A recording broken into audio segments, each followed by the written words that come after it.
I wonder what happens when you die and you get reincarnated. Hmm. Turn it up, throw down your motherfucking door.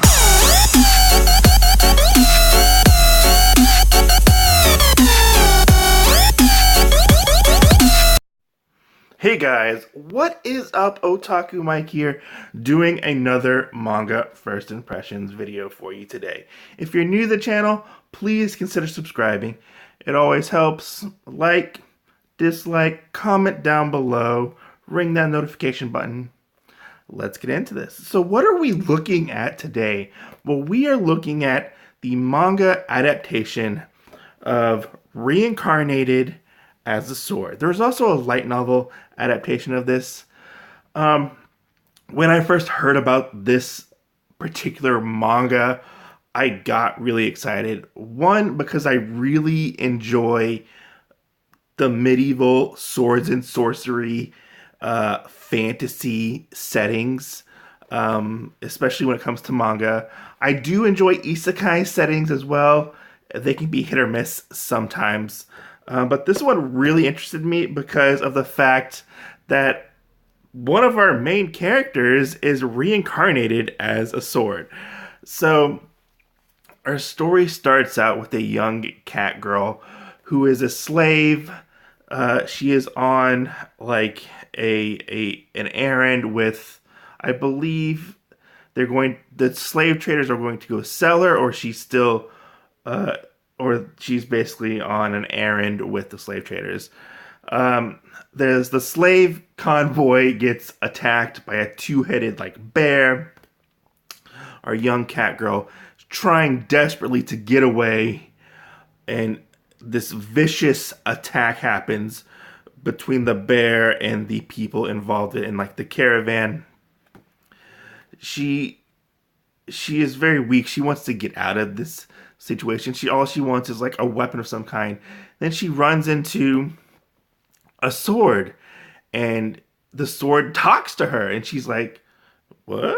Oh, okay." And he's like, "Come on, fluffy ears, come on, pick me up." And she's like, "Oh, okay." She wants the power to basically defend herself. They take out the bear in brutal fashion. It's pretty crazy. There's the bear attacking right there, and she's like, "Oh, thank you. I'll put you down. Because I got out of this situation." He's like, "No, wait a second.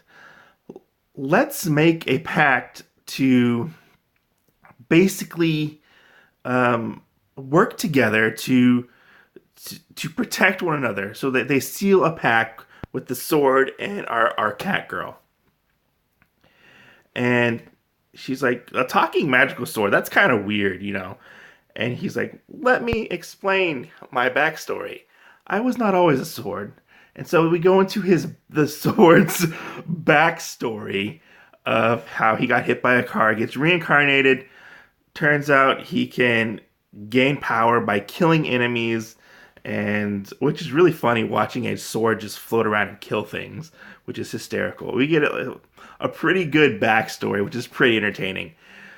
Then we find out a little bit more about our cat girl. Her name is Fran. She was on a journey to basically transform herself and become more powerful. Then she got taken by slavers. She went home with her family. Her family didn't make it. Then the sword and her make a pact. He's known as teacher, and he gives her she remembers her name because at first she doesn't have a name, but she remembers her name is Fran. Uh, and they start off on this journey to basically one, for him to find out more about this world, and also to go on this journey with her and protect her on her journey, which is it's really interesting because it's kind of like when she has that power, when she's holding the sword, she is powerful. She has the power of the sword, which is really interesting. Seeing all this stuff through her eyes and her learning about it because he knows a lot about magic and stuff, but she knows, kind of more about the world that they're in. It's really interesting their interactions with each other because later on they join a guild and they start doing missions. There's no real big bad as to say within the first volume. It's really more of an introductory through the introductory volume to this world that we've jumped into. Hopefully, we'll get more down the line. People will start asking more about like, how is this young cat girl powerful? Why does she have all this stuff? Well, honestly, it's because of the sword, but they don't know that. It's I like the dynamic of the cat girl and the sword. It's really funny. Like the way they interact with each other is almost like an adorable buddy cop situation. Because the sword does like react and cry and stuff like that, and it's just interesting, just their interactions with each other. The artwork in this series or this first volume is actually really well done. I just at first just expected like average art, like nothing too spectacular, but the art really blew me away, especially in the action scenes. They were very visceral and very violent. Not something you normally expect from an isekai manga. Normally, they're very tame when it comes to the action. This is very like in your face, people getting legs cut off, limbs. One guy gets his top of his head cut clean off, and it's a whenever the fights happen, they're kind of bloody, which is interesting. And I like the other characters that we meet along the way within this when she joins the guild and whatnot. It'll be interesting. It'll be interesting to see where this goes. It caught my interest because I fell for the sword and the cat girl, Fran, and I don't know. We'll have to see where it goes. I'm a sucker for the fantasy mangas, but this one, sometimes they can be blasé or very paint by numbers. This one does have the paint by numbers elements where, they get stronger, they get new armor, there's